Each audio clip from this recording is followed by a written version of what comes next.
자, 우리 교재 520페이지에 경매 실무 관련 법령 안에 내용은 경매, 공매가 나올 건데 공매는 문제가 안 나와요.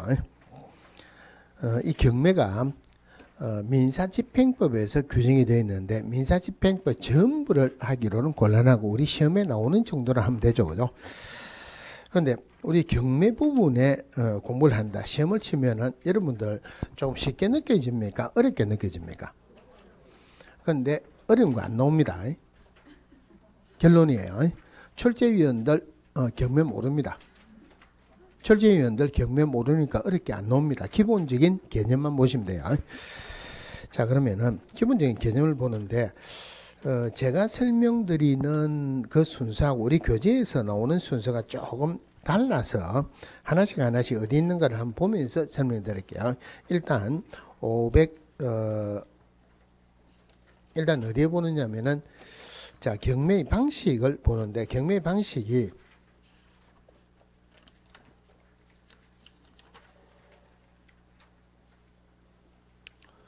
우리 교재는 아까 찾아놨는데 몇 페이지인가 모르겠습니다. 먼저 봅시다. 자, 경매의 방식에 자, 첫 번째가 호가 방식의 경매가 있어요. 자, 호가 방식의 경매는 여러분들 텔레비나 영화 같은데 자주 볼 수 있는 거예요. 예를 들어서 미술품 내놓고 뭐 보석 같은 거 내놓고 한쪽에서 얼마, 한쪽에서 얼마, 한쪽에서 얼마 올라가죠, 그죠? 호가 방식으로 한다. 옛날에는 우리나라 부동산도 전부 다 호가 방식으로 경매를 했어요. 그런데 호가 방식으로 경매를 하다 보니까 어떤 문제가 생겼느냐면은 경매장 주위에 브로커들이 쭉 포진을 합니다. 현실적으로 브로커들을 통하지 않고서는 경매 받기가 굉장히 어려웠어요. 그러면 부동산 경매를 하나 받으려면은 제일 첫 번째 해야 되는 게 무로 브로커를 찾는 게 제일 급선무입니다. 브로커를 찾았어요. 그러면은 얼마짜리 나왔는데 얼마 하면 됩니까? 그리고 브로커가 결정을 딱 해줍니다. 뭐 얼마? 야, 이거 조금 더 싸게 해주면 안 됩니까? 안 된대요. 수수료 좀 더 줄 테니까 조금만 더 싸게 합시다. 아, 안 되는데 수수료 좀 더 받고 좀 더 싸게 해줍니다.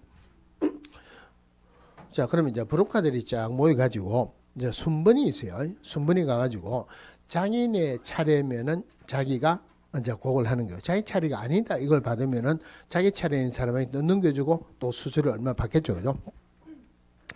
근데 브로커들 말고 일반인이라 하더라도 경매장에 절대 참가 못하는 거는 아니죠. 경매장에 들어갔어요. 그럼 브로커들이 쭉 들어오면서 전부 다 한마디씩 합니다. 못 보던 사람 새로 왔네?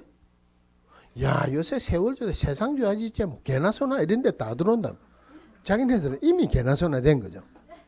그 다음에 들어온 사람은 그 앞에 딱 돼가지고 어디서 왔어요? 이러면 어디서 와? 집에서 왔는데. 그 다음 사람 또 들으면서 어떻게 왔어요? 어떻게 버스 타고 왔지? 또 어떻게 왔어요? 물어보면 경매 받으러 왔죠. 어떻게 해요? 전부 다 한마디씩 하고 나중에 하는 말이 근엄한 소리. 여기 아무나 들어온 데 아니니까 그 입을 비속으로 두 자로 뭐랍니까? 주디라죠. 그런 데는 뭐 좋은 말 안 나옵니다. 주디 함부로 내뛰다가는 크게 다치니까 조용하게 있다가 구경만 하고 가세요. 그러면 그러다가 누가 신호를 딱 보내면은 더 이상 호가 안 하고 자기가 끝나죠. 근데 새로 들어온 사람 그거 모르잖아요, 그죠? 그래서 금액을 불렀어요. 그러면 이제 경매장에 난리가 납니다. 뭐 어떤 놈이냐 하는 것은 경매장에서 나올 수 있는 가장 좋은 말이에요. 뭐 전부 다 한마디씩 다 합니다. 이걸 배죠. 이 세자로 뭐랍니까? 누구 배떼지는 칼도 안 들어가느냐? 아니면은 뭐 밤길 조심해라. 누구 집에는 딸도 안 키우느냐? 한마디 해가지고 서 있기도 어려울 정도로 무시무시한 일들을 말을 합니다. 겁이 나고 말도 안 하고 덜덜덜 떠도 있어요. 그럼 그 집행관이 자기 앞에 와가지고 막 뭐라 합니다. 여기 어디라고 와가지고 소란스럽게 하느냐고. 자기는 말도 한마디 안 했어요. 그 사람도 같은 편이에요. 왜냐면은 자기가 이제 수수료 받았죠, 그죠? 다른 사람한테 전부 다 떡값 돌립니다. 봉투 하나씩 돌려요. 그 집행관도 같이 받습니다. 똑같은 사람이에요.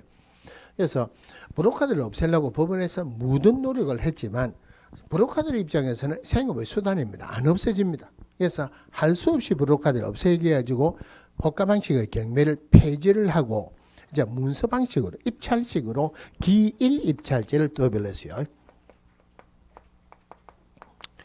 자, 나중에 발전을 해가지고 우편으로 하다고 인터넷으로 한다 기간 입찰제도 도입을 했습니다. 그러니까 기간 입찰제 하면 시간이 제일 많이 걸리겠죠.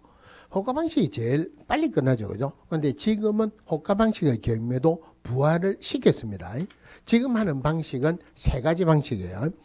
그런데 한 사건에 대해서 호가 방식도 하고 기일 입찰제도 하고 기간 입찰제도 하고 같이 할 수는 없죠. 법원에서 이 사건은 어떤 식으로 한다라고 미리 정해줍니다. 그런데 현실적으로는 부동산은 호가 방식의 경매로는 안 해요. 그런데 시험에서는 호가 방식, 기일 입찰제, 기간 입찰제 세 가지 방식으로 한다. 이거 두 가지 방식으로 한다라고 틀리게 한 2번 정도가 나왔습니다. 자, 그 다음에 경매의 종류. 경매의 종류는 우리 교재에 제일 앞에 있네요. 한번 읽어볼게요. 522페이지에. 자, 강제경매, 임의경매로 나눠지죠. 자, 강제경매에 1번에 저당권 등 담보물권 없이 차용증이나 음 등의 금전 채권을 가진 채권자가 대금 반환 청구 소송 등을 거쳐 승소한 판결문을 확보한 후 경매법원에 강제집행문 부여 신청을 통해 집행문을 부여받는 것을 집행권원이라 한다.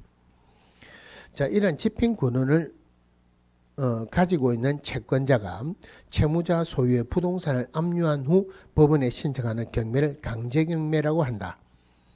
강제경매를 신청하려면 집행권원이 필요하며 채무자의 일반 재산에 대해서 집행하는 인적 책임의 구현에 해당한다. 임의경매, 자, 저당권, 근저당권, 유치권, 전세권, 담보가등기 등 담보물권이 가지고 있는 채권자가 법원에 신청하는 경매다. 담보물권이 존재해야 되고 채무자의 특정 재산에 대해서 집행하는 물적 책임의 구현에 해당한다. 말이 어렵다, 그죠? 쉽게 봅시다.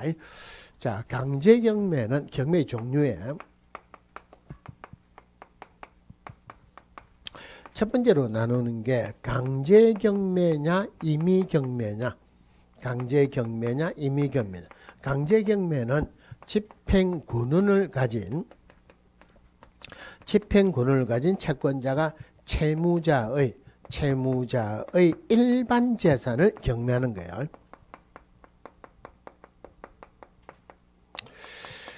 자, 그 집행권원이 뭐냐면은, 자, 집행이란 말은 두 개로 구분해서 씁니다. 형사에서 집행은 달랑 들어서 교도소 넣는 것을 집행이라고, 민사에서 집행은 경매 들어가는 것을 집행이라고 그래요. 그럼 예를 들어서 누가 돈 받을 게 있는데 돈을 안 줍니다. 돈 받는 방법이 어떤 게 있습니까? 주먹 불러가지고 받아온나 이러면 되죠. 그죠? 그럼 나중에 문제 생기죠. 일단 정상적으로 하려면은 소송해야 되죠. 판결을 받았어요. 판결을 받았는데도 불구하고 돈을 안 갚으면은 그 판결문을 권원으로 경매 들어간다. 판결문이 집행권원이에요. 그러면은 강제경매 들어가면은 판결문이 있어야 된다. 다른 말로 강제경매 들어가면 소송을 해야 된다. 그죠? 그런데 반드시 소송을 해야 되는 건 아닙니다. 다른 말로 판결문만 집행권원이 되는 건 아니에요. 예를 들어서 자, 누구에게 얼마를 언제까지 지급하겠다고 계약을 체결하고 공정을 받았어요. 공정을 받았는데도 이행을 안 한다. 그럼 어떻게 해야 됩니까? 그래도 소송해야 돼요. 그러면 판사는 공정 정서를 100% 신뢰합니다. 무조건 이긴다 이 말이에요. 그런데 공정을 받을 때 그렇게 공정을 받는 방법도 있고 이행을 안 하면은 소송 안 하고 바로 경매 들어갈 수 있도록 공정해 주세요. 이래가 공정받는 방법도 있어요. 그렇게 하는 게 공정 비용은 더 비싸겠죠. 그러면 그 공정 정서가 집행권원이 별도로 소송 안 해도 되죠. 그죠? 일단 집행권을 가진 채권자가 채무자의 일반 재산을 경매한다.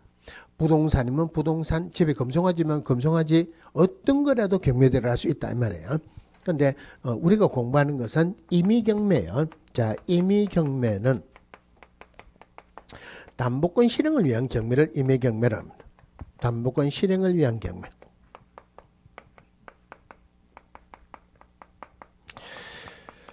자, 그럼 임의경매 담보권 실행을 위한 경매를 임의경매다. 이것만 보시면 되죠. 그죠? 그럼 이걸 가지고 잠깐 한번 보고 올게요. 자, 갑이 A, B, C 집이 세 채가 있어요. A는 자기가 살고 B는 B 집은 을하고 전세 계약을 체결하고 전세권 등기를 했습니다. C 집은 병하고 임대차 계약을 체결했어요. 자, 전세 기간이 끝났는데 전세금을 안 주더라. 그러니까 전세권은 용의 물건이지만 기간이 끝났는데 전세금 안 주면 담보 물건의 성격도 있죠. 그러면은 경매 들어가려면은 등기가 된 B 집에만 경매 들어갈 수 있어요. 다른 건 못 들어갑니다. 그러면은 전세권 경매 들어갔다 전세금을 다 받는다는 보장은 없죠. 다 못 받을 수도 있죠. 그러면은 별도로 소송을 하고 집행권을 가지고 강제경매에 들어갑니다. 자, 그 다음에 C하고는 C집은 임대차 계약을 체결했죠. 임대차 계약을 체결했다. 그러면은 기간이 끝났는데 돈을 안 주면은 이 임대차는 임의경매 아니죠. 그럼 강제경매에 들어가야 되죠. 그럼 이럴 때는 이 집에 들어가든 금송아지 들어가든 어떤 거라도 들어갈 수 있다 이 말이에요. 자, 근데 요 중에서 이런 것들은 문제가 나오는 게 아니고 제가 지금 드리는 질문은 민법이든지 중개사법이든지 언제든지 나올 수 있는 질문이에요. 자, 뭐냐면은, 자, 갑을 임대인으로 을을 임차하느라는 임대차 계약을 체결했어요. 계약 기간이 끝나고 이사를 나가려는데 보증금을 안 주더란 말이에요. 그래서 내가 이사 나가야 되니까 보증금 주세요. 그러니까 갑이 내가 지금 보증금이 없는데 조금 있다가 병하고 계약을 체결하기로 약속했으니까 계약 체결하면 보증금 받아서 줄 테니까 꼭 나가야 될 것 같으면은 나가 있어라. 이래서 이사를 나갔어요. 이사를 나갔다. 갑은 을에게 보증금을 지급해야 되는 의무가 있다 없다? 의무는 있습니다. 갑은 을에게 보증금을 받았죠. 이사를 나가더라도 지급해야 되는 의무는 있어요. 자, 그런데 이사를 나가면 대항력이 없어지죠. 대항력을 상실했다면 우선 변제도 받을 수 없고 최우선 변제도 받을 수 없죠. 현실적으로 못 받는다 이 말이에요. 그러면은 이사는 나가야 되는데 우선 변제, 최우선 변제를 그대로 받기 위해서는 어떤 조치를 취해야 됩니까? 임차권 등기 명령 신청해야 되죠. 자, 임차권 등기 명령 신청해가지고 임차권 등기가 격려되어서 완료되었어요. 그럼 결론적으로 임차권 등기 명령 신청하고 임차권 등기가 된 임차인에게 경매 신청권이 주어진다, 주어지지 않는다. 이거는 경매 신청권이 주어진다, 주어지지 않는다 막연하게 외워야 돼요. 그죠? 근데 막연하게 외우는 것은 돌았으면 까먹죠. 자, 이거 보세요. 이거 가지고 보세요. 임차권 등기가 됐어요. 물건입니까? 채권입니까? 임차권 등기가 되더라도 물건 아니죠. 채권이죠. 그죠? 그러면 임의경매는 담보권 실행이니까 담보권이 있어야 된다? 물건이죠. 그러면 이거는 임의경매 못 들어가죠. 강제경매 들어가야 되죠. 근데 강제경매 들어가면 뭐가 있어야 된다? 집행권은 있어야 되죠. 지금 임차권 등기만 된 거지 별도 소송한 거 없죠. 집행권을 받기 위해서는 일반적으로 소송을 해야 되죠. 결론적으로 임차권 등기 명령 신청해서 임차권 등기가 되었다 하더라도 그 임차인에게 경매 신청권이 주어지는 것은 아니다. 그럼 이걸 보면은 굳이 아니어도 되겠죠. 자, 그 다음에 우리 교재는 저 뒤쪽에 있는데 별로 중요한 거 아닌 게 경매 종류 중에서 또 하나가 신경매, 재경매로 구분할 수 있어요. 자, 근데 요즘은 경매라는 말 대신에 법원에서 물건을 판다고 매각이라고 더 많이 합니다. 또 옛날에 경락자라 그랬죠. 근데 법원 물건을 사는 사람이라고 매수인이랍니다. 경매 신청한다 대신에 매수 신청한다 이렇게 표현합니다. 그러면 신경매, 신매각, 새매각 다 똑같은 말이에요. 요거는 유찰이 되거나 또는 기일이 변경되거나 또는 절차상 하자가 있어서 다시 하는 경매를 신경매라 그래. 재경매는 대금 납부를 안 해가지고 대금 미납으로 다시 하는 경매를 재경매라 합니다. 자, 그럼 유찰이 되었다 하는 말은 무슨 말이냐면은 자, 시가 10억짜리 부동산이 경매에 나왔어요. 그럼 보통 8억, 9억 들어가 있죠. 그죠? 어떤 사람은 1,000만 원에 들어갈 수도 있죠. 그럼 제일 높은 사람에게 물건을 팔면 되죠. 그죠? 그런데 누가 1,000만 원 들어갔는데 위에 아무도 안 들어갔다는 말이에요. 그럼 1,000만 원이 제일 높죠. 근데 10억짜리를 1,000만 원에 판다? 이거는 말이 안 되죠. 그래서 경매 들어갈 때 여기에서는 아무리 낮아도 얼마보다는 더 높게 응찰해야 된다 하고 금액을 정해줍니다. 그것을 최저매각 대금이라고 그래요. 그러면은 시가가 10억 정도 되는데 최저매각 대금을 9억 8천으로 정해졌다. 아무리 많이 벌어도 얼마 법니까? 20만 원밖에 못 벌죠. 시가가 조금만 떨어지면 손해보죠. 그죠? 그래서 아무도 응찰을 안 했다는 말이에요. 이게 유찰이에요. 그러니까 유찰되면은 최저 매각 대금이 너무 높다 이 말이죠. 최저 매각 대금을 20% 내지 30% 저감시켜서 다시 합니다. 그게 법원마다 달라요. 20% 하는 데도 있고 30% 하는 데도 있습니다. 그러면 유찰되면 한 달 있다가 저감시켜서 하는데 지금은 오전에 하고 유찰되면은 오후에 저감 안 시키고 오후에 한 번 더 합니다. 자, 그러면 대금 납부를 안 해가 다시 하는 게 재경매죠. 그죠? 자, 재경매 할 때 우리 경매 들어갈 때 보증금 내죠. 매수인증 보증금, 옛날에는 입찰 보증금이라고 했어요. 보통 10% 내는데 재경매 할 때는 20% 내지 30% 냅니다. 나머지는 조건이 변동이 없죠. 그죠? 이것도 법원마다 달라요. 20% 하는 데도 있고 30% 하는 데도 있다. 자, 경매 부분에서 문제가 어렵게 안 나옵니다. 지금까지 경매에서 제일 어렵게 나온 게 뭐냐면은 경매 절차가 진행 중인데 다른 경매가 들어오면은 기각해야 된다. 그런 질문이 한번 나왔어요. 근데 그거는 제가 그전에는 설명드린 적이 없었습니다. 어떤 교재에도 중개사법 공부하는데 그런 교재 나온 게 없었어요. 근데 다행히 그거하고 비슷한 지문을 설명을 드리는 게 있어요. 자, 유치권에 의한 경매 들어갈 수 있다 없다? 유치권은 용익물건입니까? 담보물건입니까? 담보물건이죠. 담보물건이란 말은 결론이 뭐냐면 돈 안 주면 경매 들어가서 내 돈 받겠다는 게 담보물건이죠. 유치권에 의해가 경매 들어갈 수 있죠. 그죠? 자, 유치권에 의해 가지고 경매 들어가는데 다른 경매가 들어오면은 유치권에 관한 경매는 올 스톱이에요. 다시요. 유치권에 관한 경매 진행 중인데 다른 경매 신청이 들어오면은 유치권에 관한 경매는 올 스톱입니다. 왜 그러냐면은 자, 유치권자는 매수인에게 내 돈 달라 할 수 있는 권리가 있다 없다? 권리가 없죠. 하지만 돈을 안 주면 물건 안 줄 수 있는 권리가 있죠. 그러면 다른 경매에 들어가지고 누가 경락을 받았어요. 매수인은 이 사람에게 돈 안 주면은 물건 못 받아가죠.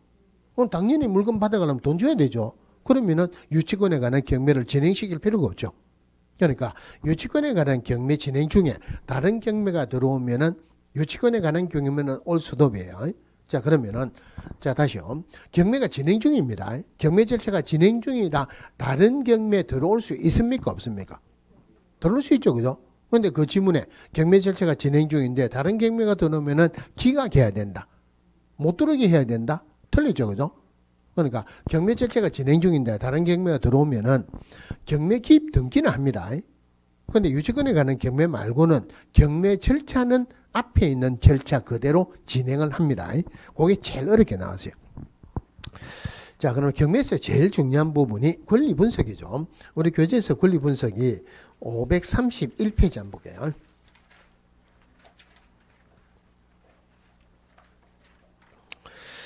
자, 531페이지 1번에 권리 분석해갖고 1번 소멸되는 권리.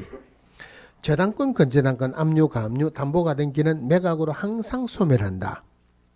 저당권, 건저당권, 압류, 가압류, 담보가 된 기에 대해 대항할 수 없는 지상권, 지역권, 전세권 및 등기된 임차권은 매각으로 소멸한다.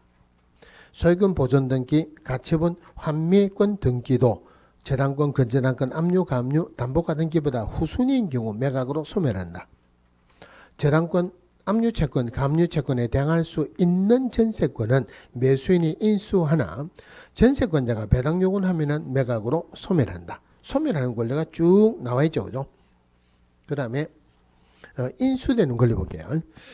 자, 저당권, 건저당권, 압류, 가압류, 담보가 등기에 대항할 수 있는 지상권, 지역권, 전세권, 등기된 임차권, 소유권 보존 등 보존 가등기, 가처분 및 환매권 등기는 매수인이 인수한다.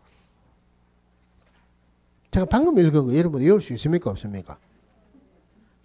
이거 외워야 돼요. 끝까지 한번 읽고. 이번에 유치권은 매수인이 인수한다. 다만 압류 효력이 발생한 이후에 성립된 유치권은 매수인에게 대항할 수 없다. 매수인은 유치권자에게 그 유치권으로 담보하는 채권을 변제할 책임이 있다. 법정지상권, 분묘기지권도 매수인에게 인수된다. 자, 이래 있는데. 자, 그러면은 방금 읽은 게 뭐냐면은, 자, 예를 들어서 등기부에 1번 전세권 되어 있어요. 2번이 저당권입니다. 3번 가압류 있어요. 4번 저당권 있고 5번이 전세권이 또 있다고 가정을 합시다. 그런데 한 등기부에 전세권이 위에도 있고 밑에도 있고 있을 수 있다 없다? 한마디로 전세권이 일필지 전체에 됩니까? 일부분도 됩니까? 일부분도 되죠. 건물도 1층, 5층 이럴 수도 있죠. 자, 그러면 4번 저당권자가 경매 들어갔어요. 1번 전세권은 인수입니까? 말소입니까? 이거 공부하라고 민법에서 공부하잖아요. 그죠? 이거 인수죠. 2번 저당권은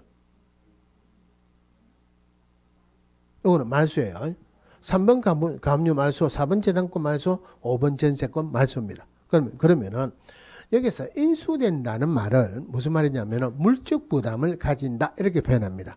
우리가 쉽게 말하면은 전세권 안고 산다 이 말이에요. 그러면은 10억짜리인데 전세권 설정 등기가 3억이 되어 있어요. 그러면은 지금 돈은 얼마만 주면 된다? 7억만 주고 전세권을 안고 샀죠. 나중에 전세권 나갈 때 7억 줘야 되죠. 그 말이에요. 물적 부담을 가진다. 말소를 한다는 말은 소재주의를 택한다. 등기부에서 없애는 거예요.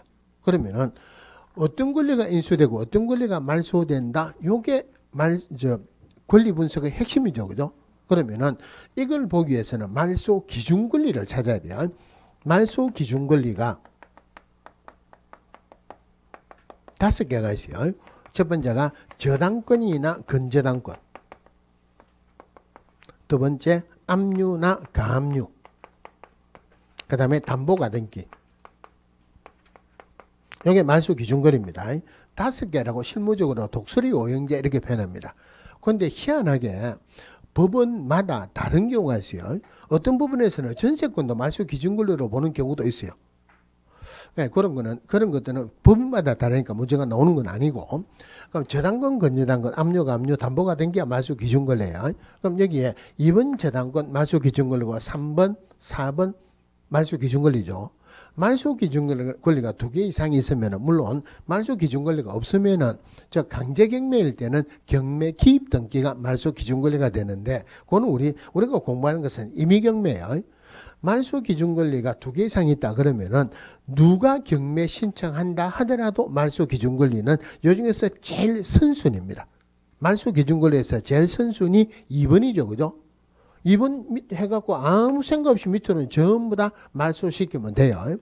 요거를 자칫 생각을 엉터리로 하고 있는 사람이 뭐냐면은 4번 저당권자가 경매 들어가면은 4번 저당권이 말소 기준 권리다. 그래서 2번, 3번에 인수된다고 착각하는 사람이 생각보다 많아요. 그거 아니고 4번 저당권자가 경매 들어간다 하더라도 말소 기준 권리 중에서 제일 선순위가 말소 기준 권리고 전부 다 말소시키면 돼요. 그러면은 이제 다 끝났습니다. 그럼 인수되는 권리는 어떤 권리가 인수된다? 말소 기준 권리보다 선순위 권리가 인수되죠. 자, 선순위 권리가 인수됩니다. 자, 그런데 유치권, 법정지상권, 아까 교재에 분묘기준권 있는 건 그런 거는 보지 마세요. 분묘기준권은 아까 설정가 넘어간다 하더라도 있다 없다 말을 안 해도 분묘기준 성립한다 그러죠. 법에서는 분묘기준권 그런 말은 없습니다. 옛날에는 예고등기도 있었는데 지금 예고등기가 없어졌죠. 문제가 나올 건 없고 유치권하고 법정지상권은 말소기준권보다 후순위라 하더라도 즉 순위에 관계없이 무조건 인수됩니다. 자, 그럼 유치권자는 인수된다는 말은 유치권자는 매수인에게 대항할 수 있다 없다? 그러니까 이런 기본적인 말 뜻을 문제에 나오는 거예요. 자, 1번 전세권은 인수죠. 그죠? 그러면은 매수인이 전세권자 보고 나가라 하면은 전세권자는 뭐라 하면 됩니까? 배째라 못 나가겠다. 이걸 대항력이라 그래요. 다른 말로 하면은 1번 전세권은 매수인에게 대항할 수 있다. 이랍니다. 전세권은 매수인에게 대항할 수 있다. 그럼 아까 교재에서 그랬을 때 저당권, 건저당권, 압류, 감류, 담보 같은 게 대항할 수 있는 권리는 하는 말은 이 권리보다 선순위다 이 말이죠. 그거는 인수된다는 말이에요. 그러면은 1번 전세권은 매수인에게 대항할 수 있죠. 그러면은 유치권은 인수된다 그랬죠. 유치권자는 매수인에게 대항할 수 있다 없다? 대항할 수 있다. 자, 근데 유치권자가 매수인에게 돈 달랄 수 있는 권리는 없다 그랬죠. 대신에 돈을 안 주면 물건을 안 줄 수 있는 권리가 있죠. 그러면 매수인은 이 물건 산다고 법원에 큰 돈을 내수요. 유치권자에 돈 안 주면 물건 못 받아가죠. 결론적으로 매수인은 유치권자에게 대금을 지급해야 되는 의무가 있다. 자, 또 하나가 한 더 봐야 되는 게 경매 기입 등기 되고 난 뒤에 점유하는 유치권자는 매수인에게 대항할 수 없다 하는 규정도 있어요. 자, 인수되는 권리입니다. 그 다음에 말소되는 권리. 말소되는 권리는 한마디로 말소 기준 권리보다 어떤 권리? 후순위 권리죠. 후순위 권리가 말소된다. 그러면은 자, 여기서 1번 전세권은 전세권이기 때문에 인수되는 건 아니죠. 말소 규정보다 선순위가 인수되죠. 5번 전세권은 전세권이니까 말소되는 건 아니죠. 말소 규정보다 후순위니까 말소되죠. 그죠? 그럼 여기에 임차권이 있다고 가정합시다. 자, 임차권이 있다. 그러면은 뭘 설명드리려고 임차권이라 하냐면은 우리 그 우선 변제권 하는 거죠. 그럼 여기서 배당을 해줄 때 권리의 순수에 따라 배당을 해주죠. 그러니까 우리가 등기부를 보면서 알아야 되는 게 권리의 내용을 알아야 되고, 그다음에 권리의 순수를 알아야 되고, 권리자를 알아야 되죠. 권리의 순수에 따라서 배당을 해주죠. 동구에서는 권리의 순수는 뭐에 의하고? 그러니까 2번 다 주고 남으면 3번 주죠. 3번 다 주고 남으면 4번 주죠. 1, 2, 3, 4 동구에서는 순위번호에 의하고, 별구에서는 뭐에 의하고? 접수번호에 의하고. 그러니까 여기서는 2번 다 주고 남으면 3번 주죠. 3번 다 주고 남은 4번 주죠. 이것을 우선 변제권이라죠. 자, 우선 변제권 맞는 거 보세요. 우선 변제권이란 다른 권리자보다 우선해서 변제받을 수 있는 권리를 말한다. 맞습니까? 틀립니까? 다른 권리자보다 우선해서 변제받을 권리 아니죠. 예를 들어서 3번은 2번보다는 늦죠. 4번, 5번보다는 빠르죠. 이게 우선 변제죠. 우선 변제권은 후순위 권리자보다 먼저 변제받을 수 있는 권리를 우선 변제권이라 합니다. 최우선 변제권도 있죠. 최우선 변제권은 다른 권리자보다 우선해서 변제받을 수 있는 권리를 최우선 변제권이라 하죠. 그런데 우선 변제권하고 최우선 변제권 구분해야 돼요. 그런데 문제는 뭐냐면은 주택임대차 보호법이든 상가임대차 보호법이든 최우선 변제라는 말이 안 나옵니다. 판례에서도 최우선 변제라는 말이 안 나와요. 문제에서는 혹시 최우선 변제라는 말이 나올 수 있을는지 모르겠지만 1, 2, 3, 4, 5 지문에는 최우선 변제라는 말이 안 나옵니다. 최우선 변제도 표현할 때 우선해서 변제받을 수 있는 권리가 있다라고 표현합니다. 그러면은 지문을 보고 이게 우선 변제권을 물어보는 건지 최우선 변제권을 물어보는 건지는 우리가 판단을 해야 돼요. 그거 어떻게 판단해야 됩니까? 자, 우선 변제권은 이게 만약에 예를 들어서 보증금이라 그러면 보증금은 전액을 받습니까? 일부분을 받습니까? 일정액을 받습니까? 전액을 받습니까? 우선 변제권은 2번 다 주고 남으면 3번 주죠. 일정액을 주고 3번 일정액 주는 게 아니죠. 다 주고 남으면 3번 주고 다 주고 남으면 4번 주죠. 이거는 전액이죠. 그죠? 그런데 최우선 변제권은 아무에게나 최우선 변제 주는 게 아니고 소액 보증금일 때만 주죠.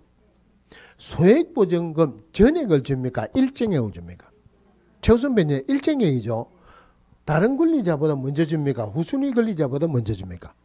최우선 변제는 다른 권리자보다 먼저 주죠. 그럼 최우선 변제권이라는 게 소액 보증금 중 일정액을 다른 권리자보다 먼저 주는 것을 최우선 변제라고 그러죠. 그럼 요 세 마리, 세 개의 말이 다 나오면 좋은데, 주로 세 개가 다 안 나와요. 요 중에서 하나만이라도 놓으면은 최우선 변제권이라고 생각하세요. 다시요. 소액보증금입니다. 보증금 중 일정액이에요. 후순위 권리자가 아니고 다른 권리자보다 먼저 주는 것을 최우선 변제를 한다. 요거 세 개 중에 말 한마디만 나오더라도 이거는 최우선 변제를 두고 하는 말이에요. 그러면은 6번의 임차권에 최우선 변제 받을 수 있는 소액 임차인입니다. 요거는 인수입니까 말소입니까? 변제를 해줄 때 최우선 변제, 다른 사람보다 우선해서 변제해 주는 거지 인수되느냐 말소되느냐하고는 아무 상관없죠. 말소 규정보다 후순이면은 말소입니다. 그러면은 가등기는 인수입니까 말소입니까? 자, 가등기가 두 개가 있죠. 담보 가등기가 있고 순위 보존용 가등기가 있죠. 담보 가등기는 말소 기준 권리니까 무조건 말소죠. 순위 보존용 가등기는 말소 기준 권리보다 선순위면은 인수, 후순위면은 말소 구분해야 되겠죠. 자, 말소 기준 권리보다 후순위 권리는 말소되죠, 그죠? 그런데 말소 기준 권리보다 선순위 전세권자가 배당 신청을 하게 되면은 말소됩니다. 자, 원래 1번 전세권은 말소 기준보다 선순위니까 인수되죠, 그죠? 근데 1번 전세권자가 아이고 나는 내 집 아니더라도 경매 들어오고 이러니까 뒷골 땡겨서 못 살겠다, 나가겠다. 뭐 해달라는 말입니까? 배당 해달라 하면은 말소돼요. 자, 질문할게요. 1번 전세권자는 원칙적으로 인수죠. 배당 신청을 하면 말소된다 그랬죠. 배당 신청을 했는데 시가가 너무 떨어져 가지고 전세금을 다 못 받는 경우가 있을 수도 있죠. 그럴 때는 인수입니까 말소입니까? 아까 배당 신청하면 말소된다 그랬잖아요. 돈을 다 받든 못 받든 배당 신청하면 말소예요. 자, 그럼 원칙은 자, 인수되는 거는 말소 기준금보다 선순위면 인수죠. 말소 기준금보다 후순위면 말소죠. 예외적으로 유치권하고 법정재산권은 순위에 관계없이 무조건 인수예요. 그 다음에 말소 기준금보다 선순위 전세권자가 배당 신청하면은 이거는 말소다. 예외죠. 예외니까 문제가 잘 나옵니다. 이 중에서 요 2번, 요 밑에 게 요게 지문에 더 많이 나와요. 자, 그 다음에 경매 부분에서는 문제가 잘 안 나오는데 요 끝나고 나면은 매수 신청 대리할 때 나오는 단어가 있기 때문에 먼저 설명을 드릴게요. 우선 매수권 하는 게 있습니다. 자, 여기에 1필지 토지가 있어요. 1필지 토지가 갑이 3분의 1 지분이 있고 을이 3분의 2 지분이 있어요. 그럼 을은 3분의 2 지분을 처분할 때 갑의 동의를 받아야 된다, 안 받아도 된다? 공유 지분이에요. 자, 3분의 3분의 공유 지분으로 되어 있어요. 을이 지분 3분의 2 처분할 때 갑의 동의를 받아야 된다, 안 받아야 된다? 안 받아도 되죠. 공유 지분 처분은 자유죠, 그죠? 하지만 공유물 자체를 처분할 때는 전원의 동의를 받아야 되죠. 그러면 공유 지분 처분하는 거는 자유다. 그러면은 을이 3분의 2 지분 가지고 은행에 재단권 설정할 수도 있죠. 돈을 못 갚아고 지분의 경매 들어왔어요. 그러면은 갑은 3분의 1 지분 가지고 이 땅 관리하는데 큰 소리 칠 수 있다 없다? 큰 소리 칠 수 없죠. 어느 정도 돼야 큰 소리 칠 수 있습니까? 절대 2분의 1 이상이 아니고 과반수죠, 그죠? 그러면은 갑이 경매 참가해가지고 이 지분 사오면 되죠. 문제는 갑이 경매 참가하는 거는 문제가 없어요. 근데 갑이 매수인이 된다는 보장이 없잖아요. 그래서 갑이 경매 참가 안 하고 경매 참가하기 전에 법원에 신고를 합니다. 내가 공유지분 소유자인데 경매 참가는 안 하겠지만 경매 들어갖고 누군가가 최고 금액으로 결정되면은 내가 그 금액으로 사겠습니다 하고 신고를 하는 거예요. 그러면 최고 금액이 결정된 사람은 차순위로 떨어지고 이 사람이 최고가 매수인이 됩니다. 이걸 뭐라냐면은 공유지분 소유자의 우선 매수권이라 그래요. 우선 매수권. 자, 그 다음에 또 임대주택이 있어요. 물론 이 임대주택은 개인적으로 임대차 계약을 체결한 임대주택이 아니고 민간임대주택에 관한 특별법 안에 건설임대주택이라고 있어요. 그 건설임대주택의 하나입니다. 임대주택에 임차인들이 쭉 살고 있겠죠. 그죠? 임대주택의 주인은 누굽니까? 임대사업자예요. 그런데 임대사업자가 부도가 났다. 부도가 나면 임대사업자 소유인 임대주택에 경매 들어오겠죠. 그럼 여기 있는 임차인들 골치 아프다. 그죠? 그럼 물론 이 법에서 임차인을 보호하는 여러 가지 규정은 있지만 임차인 입장에서 제일 좋은 거는 경매 경락 자기가 경락받아가 자기가 그 집에서 계속 사는 게 제일 좋죠. 경매 참가를 하면 됩니다. 하지만 경매 참가한다고 해서 자기가 경락자 매수인이 된다는 보장이 없죠. 그러니까 법원에 신고를 합니다. 경매 들어가기 전에. 내 임대주택이 임차인인데 경매 참가는 안 하겠지만은 경매해갖고 누군가가 최고 금액으로 결정되면은 내가 그 금액으로 사겠습니다 하고 신고를 할 수 있어요. 그럼 이 사람이 최고가 매수인이 되고 이 사람은 차순위가 됩니다. 네, 요거를 임대주택의 임차인도 임차인의 우선 매수권. 그럼 예를 들어서 공유지분 소유자나 임대주택의 임차인이 우선 매수권을 행사했어요. 아는 사람은 경매 참가하겠습니까? 안 하겠습니까? 경매 참가하고 최고 금액으로 결정돼도 차순위밖에 안 되죠. 딱 줬던 게 지붕 쳐다보는 격밖에 안 되죠. 그죠? 아무도 참가 안 하겠죠. 아무도 참가를 안 하면은 이 사람들은 최저매각 대금으로 법원에서 사가는 거예요. 자, 근데 경매에서는 지금까지 나온 것은 경매 부분에서 제일 중요한 게 요거 권리 분석하는 거지만 경매에서 사실은 문제가 경매의 절차가 문제가 나올 게 많습니다. 혹시 제가 까먹을지 모르겠는데 요거 하고 쉬는 시간 하고 난 뒤에 나중에 마무리를 하던데 경매 절차하는 것은 지우지 마세요. 나중에 한번 더 써먹어야 됩니다. 내가 요거 할 때는 꼭 지우지 마세요 해야 되는데 제가 까먹고 나가면 꼭 지웁니다. 근데 지우지 마세요 하더라도 누가 지우면서 아무 생각 없이 지우면 누가 지우려면 지우지 마세요 한번 써먹어야 돼요. 자, 경매 절차요.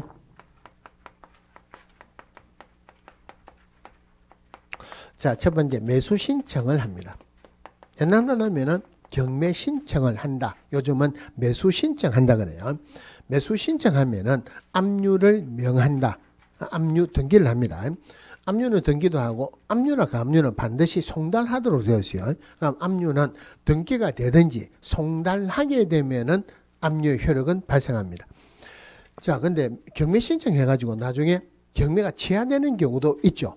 압류 효력은 자동적으로 없어집니다. 자, 매수 신청할 때 매수 신청 보증금을 내요. 매수 신청 보증금 옛날에는 입찰 보증금이다. 근데 요즘은 매수 신청 보증금이랍니다. 보증금은 기본적으로 10%예요. 근데 옛날에는 보증금을 어떻게 냈냐면은 누가 10억에 들어가면 10억에 10%, 9억에 들어가면 9억에 10% 냈어요. 한마디로 하면은 매수 신청 가격의 10% 냈어요. 입찰 가격의 10%. 그러면은 매수 신청 보증금은 사람마다 같다는 말입니까? 다르다는 말입니까? 다르다, 그죠? 근데 지금은 하나만 생각하세요. 같다 하는 것만. 사람마다 같다. 그럼 틀리게 나오면은 매수 신청 가격의 10%라고 틀리게 나와요. 매수 신청 가격의 10%라면 사람마다 다 다르죠. 똑같다는 것만 생각하세요. 그래서 매수 신청 보증금은 최저 매각 대금의 10%입니다. 물론 아까 우선 매수 신고할 때도 이 최저 매각 대금의 10% 보증금을 일단 내야 돼요. 자, 그러면은 이제 매수 신청을 하게 되면은 매각하기 14일 전까지 일간 신문하고 법원 게시판에 매각 공고를 합니다. 우리 신문에 보면은 깨알 같은 글씨로 경매 놓은 거 있죠. 안에 내용은 이거는 법으로 공고를 해야 되기 때문에 하는데 경매를 전문적으로 하는 사람도 그 안에 내용은 안 봅니다. 여러분도 지금 내용은 볼 필요가 없죠. 근데 깨알 같은 글씨를 해갖고 제일 오른쪽에 보면은 유의사항 요거 있어요. 그거 한번 생각나면 한번 읽어보세요. 그거 전부 다 우리 시험범위에 들어갑니다. 자, 그리고 경매 7일 전까지 법원 게시판에 자료 열람한다. 이거는 문제가 안 나옵니다. 이제 경매 들어간다. 매각을 합니다. 매각을 한다는 말 최고가 금액을 결정하는 거죠. 그죠? 최고가 매수인 신고를 받아요. 최고가 매수인 신고를 받는데 최고가 매수인이 반드시 한 명이어야 된다는 법은 없죠. 그런데 이런 게 지문에 최근에 한번 나왔는데 경매에서 문제 낼 게 얼마나 많은데 이런 것들은 사실은 내면 안 돼요. 안 되는데 경매를 모르는 사람이니까 이런 것도 있네 신기하니까 그런 지문을 냈단 말이에요. 예를 들어서 10억짜리, 시가 10억짜리가 경매 나왔어요. 보통상에 8억, 9억 정도 들어가 있죠. 그죠? A하고 B가 작아지고 12억에 들어갔으면 그럼 당연히 이 사람이 최고가 매수인 되죠. 그럼 다시 합니다. 다시 하는데 지문에 뭐라 했냐면 모든 사람을 대상으로 다시 한다 이랬는데 틀렸어요. 요 둘만을 대상으로 다시 합니다. 둘만을 대상으로. 그럼 다시 할 때 A는 8억, B는 9억 들어가면은 다른 모든 사람 물미기밖에 안 되죠. 그러니까 둘만을 대상으로 할 때는 맨 처음에 썼던 금액보다는 적어도 더 높이 써야 돼요. 그런 것도 지문에 나오는데 이거는 지문에 한번 나오고 다시는 나올 건 아니고. 자, 최고가 매수인을 신고받고 그 다음에 차순위 매수인도 신고를 받습니다. 그럼 차순위 매수인 두 번째 되는 금액이죠. 차순위 매수인 신고를 받는 이유가 최고가 매수인이 나중에 매가 결정되면은 매수인이 돼요. 매수인이 대금 납부함으로써 끝나는 거죠. 근데 이 사람이 대금 납부를 안 하면은 경매 다시 해야 되죠. 신경매입니까? 재경매입니까? 재경매죠. 그러면은 시간도 또 걸려야 되고 비용도 또 들어가야 되니까 최고가 매수인이 돼가 대금 납부 안 하면 차순위 매수인에게 대금 납부 안 냈는데 니 낼래? 이 사람이 내가지고 가져가는 거예요. 자, 차순위 매수인은 중요합니다. 지문에도 자주 나오고 한 문제로도 나온 적이 있어요. 그러면 차순위 매수인이 되기 위해서 금액은 적어도 어느 정도 되냐면은 최고가 금액에서 빼기로 아까 최저만 결정하면 10% 보증금 냈죠. 최고가 금액에서 보증금 낸 걸 뺀 것보다는 적어도 더 높아야 된다. 이게 지문에 자주 나오고 한 문제로도 나온 적도 있었어요. 자, 그럼 최고가 매수인이 됐다. 그럼 매수인을 만들어야 돼요. 매각을 결정해 줘야 돼요. 그러면은 매각 기일로부터 7일 이내 매각 허부를 결정합니다. 매각 허부를 결정한다. 여기에 7일 숫자가 나오는데 경매에서는 숫자 나오면 7일로 퉁치세요. 이거 말고 다른 숫자가 하나 있는데 그거는 문제의 핵심은 아닙니다. 자, 매각이 결정되면은 이 사람이 매수인이 되는 거예요. 이 부분에서는 어떤 지문이 나올 수 있냐면은 자, 경매로 농지를 취득하는 경우가 있죠. 그죠? 농취증 받아야 됩니까? 안 받아야 됩니까? 자, 처음부터 합시다. 우리나라 농지는 뭐 해야 된다? 농사 지어야 되죠. 내가 농사 짓겠다 하는 말을 농취증 받는다는 의미나 똑같이 보시면 돼요. 경매로 농지를 취득합니다. 농사 지어야 됩니까? 안 지어야 됩니까? 농사 지어야 되죠. 그럼 결론은 경매로 농지를 취득한다. 농취증 있어야 된다. 없어도 된다. 농취증 있어야 된다. 그러면은 지문이 어떻게 나오냐면은 매수 신청할 때 농취증을 제출하여야 한다라고 틀리게 나옵니다. 자, 이게 왜 틀리느냐면은 자, 경매는 투기 대상이 됩니까? 안 됩니까? 경매는 투기 대상이 아니죠. 그죠? 자, 경매는 투기 대상이 아니다. 왜 아니냐면은 경매하고 공매하는데 공매는 문제가 안 나옵니다. 공매가 경매에 비해서 부동산 덩치가 훨씬 큽니다. 가격이 몇백억씩 된다. 공매 받으려는 사람 별로 없죠. 별로 없으니까 잘못하면 투기의 대상이 돼요. 그럼 공매는 투기의 대상이 된다는 말은 공매 받는다. 토지거래 허가 받아야 됩니까? 안 받아야 됩니까? 투기 대상이 되니까 토지거래 허가 받아야 돼요. 하지만 토지거래 허가를 안 받아가지고 못 받아가지고 공매하는데 계속 유찰되면 문제가 되니까 공매라도 3회 유찰되면 토지거래 허가를 면제시켜 줍니다. 자, 그 다음에 경매는 공매보다는 부동산 덩치가 작다 그랬죠. 시중 가격보다 싸게 나온다, 비싸게 나온다? 싸게 나오죠. 부동산 덩치가 작다, 싸게 나온다. 그러면은 경매 받으려는 사람이 많습니까? 작습니까? 많죠. 나한테 떨어질 가능성이 높다, 낮다? 떨어질 가능성이 별로 없죠. 나한테 떨어질 가능성이 별로 없는데 고금리로 돈 빌려가지고 투기한다, 안 한다? 안 한다. 경매는 투기의 대상이 아닙니다. 경매가 투기의 대상이 아니니까 경매로 부동산을 취득한다. 부동산 거래 신고한다, 안 한다? 안 합니다. 경매로 부동산을 취득한다. 토지거래 허가 받는다 안 받는다? 안 받습니다. 그러면은 아까 경매로 취득할 때 농취증이 있어야 되죠. 경매로 취득하는데 경매 받으라는 사람이 많다 그랬죠.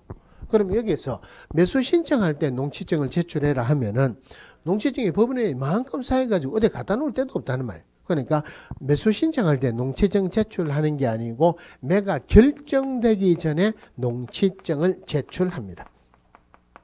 그러면 지문에서 농취증을 제출해야 된다라는 지문이 나올 수도 있고 관청에 인가나 허가가 필요한 서류라고 넣을 수도 있어요. 관청에 인가나 허가가 필요한 서류다 그러면 그냥 농취증이라고 생각하세요. 그럼 실무적으로는 농취증을 제출해야지 매각을 결정해 준다는 말이에요. 자, 그 다음에 법원에서 결정을 했죠. 따라야 됩니까? 안 따라도 됩니까?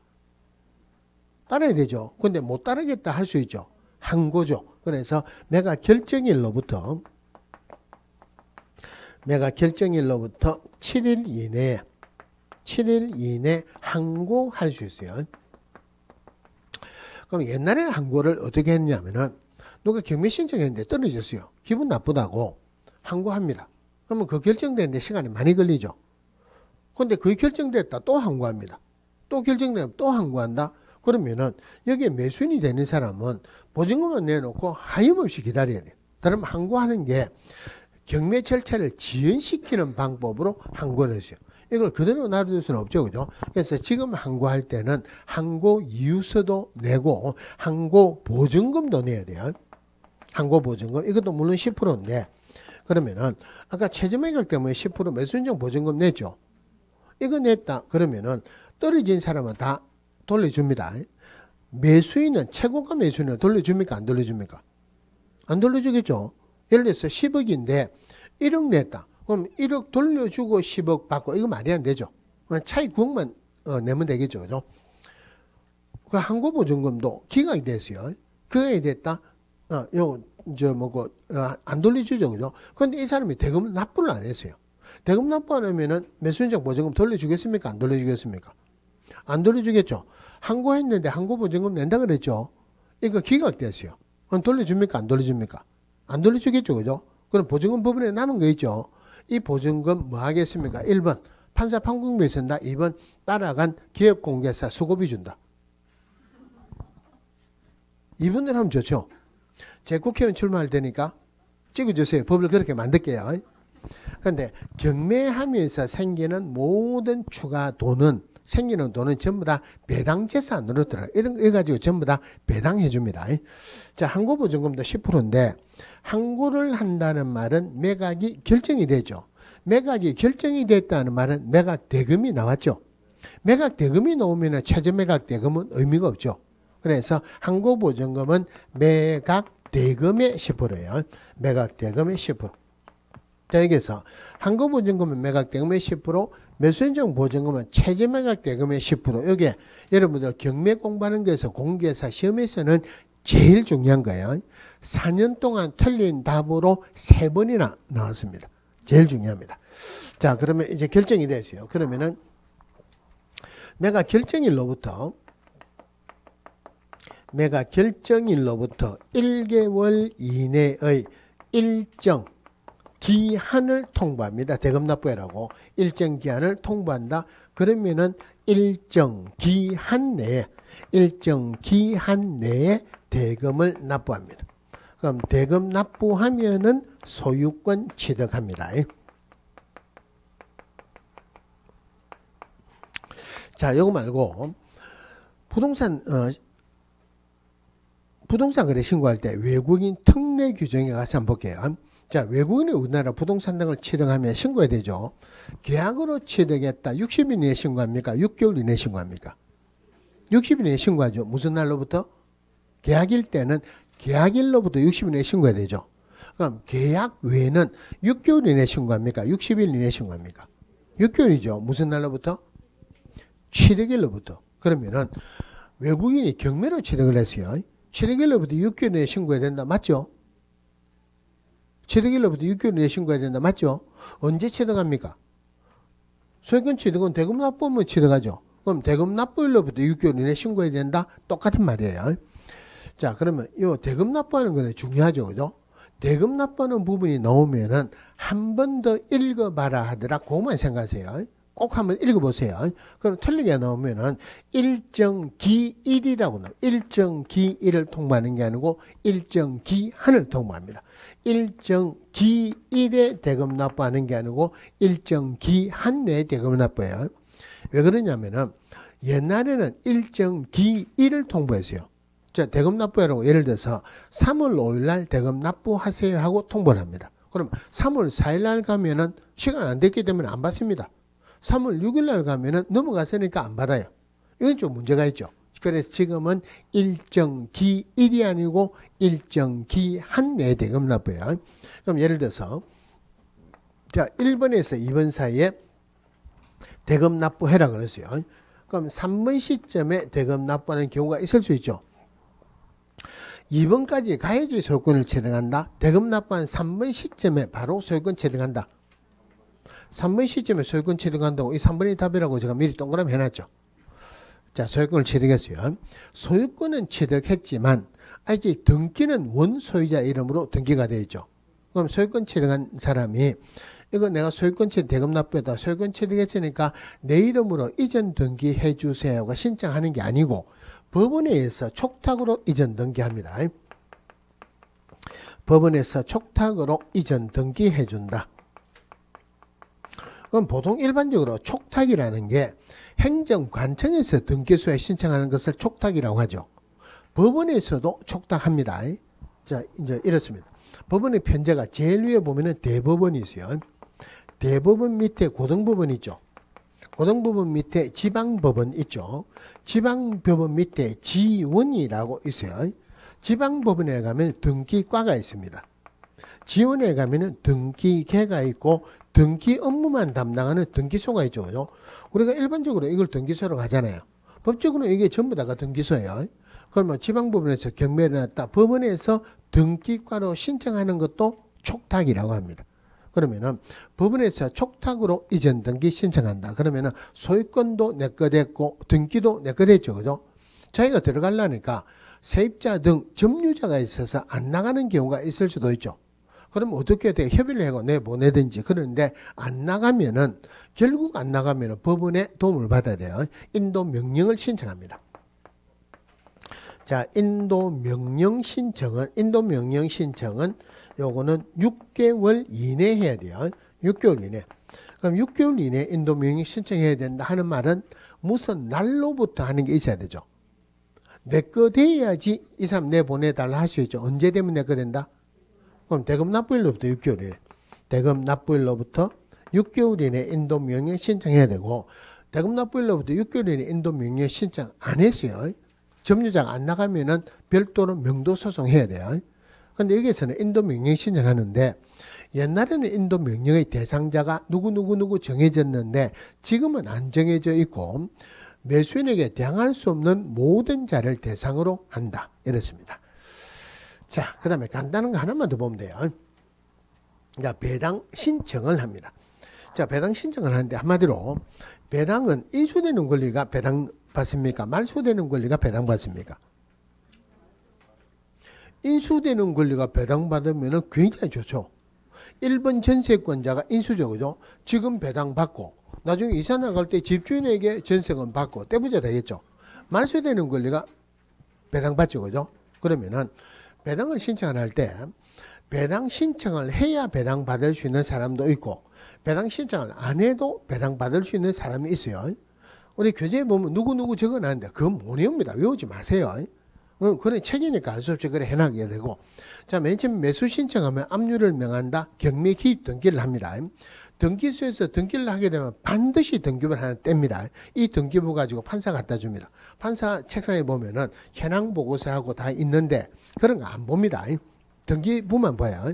그러면은 판사가 등기부를 보고 인수되는 권리다 말소되는 권리다 명색이 판사인데 알겠죠. 오늘 판사가 등기부를 보고 말소되는 권리다 하는 것을 알면은 배당 신청을 안 해도 돼요.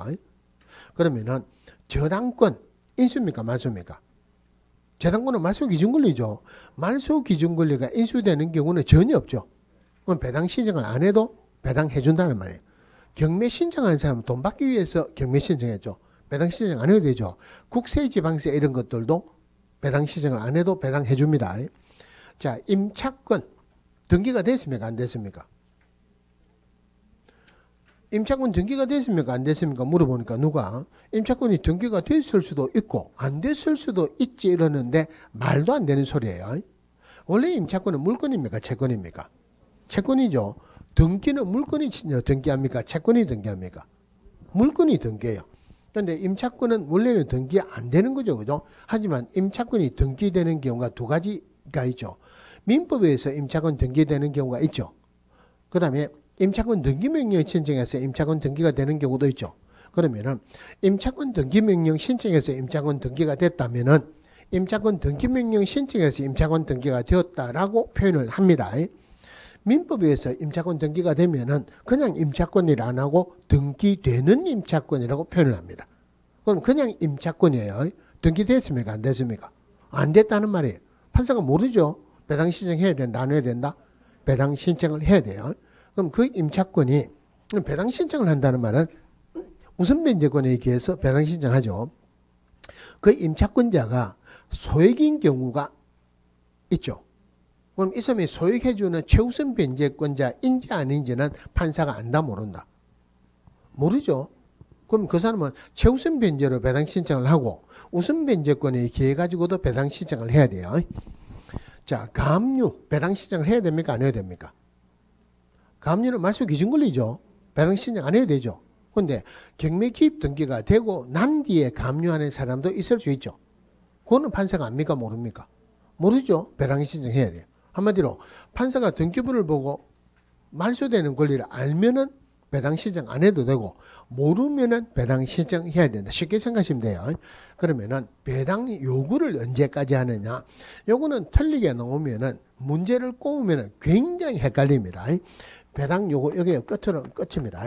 배당 요구는 어떤 말이 나오더라도 꼬이지 마세요. 배당 요구는 언제까지 하느냐? 법원에서 정한 배당 요구 종기일까지 합니다. 배당 요구 종기일까지 배당 요구한다.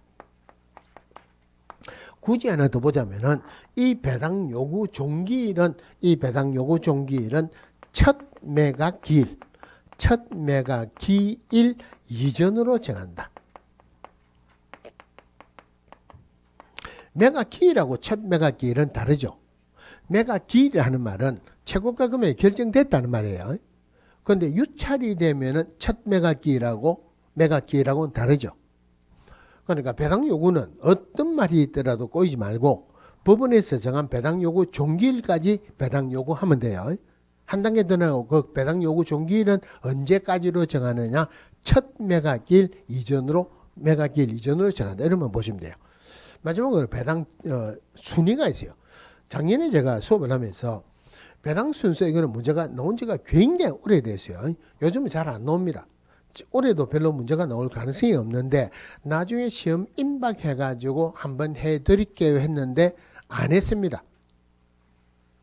제가 수업 안 했어요. 문제가 나옵니까? 안 나옵니까? 안 나옵니다. 안 나오는 거 해야 됩니까? 안 해도 됩니까? 안 해도 돼요. 올해도 마찬가지로 나중에 임박해서 해드릴게요. 고민해갖고 나올 가능성이 없으면 안 하고 넘어갑니다. 조금이라도 나올 가능성이 있으면 한번 해드릴게요.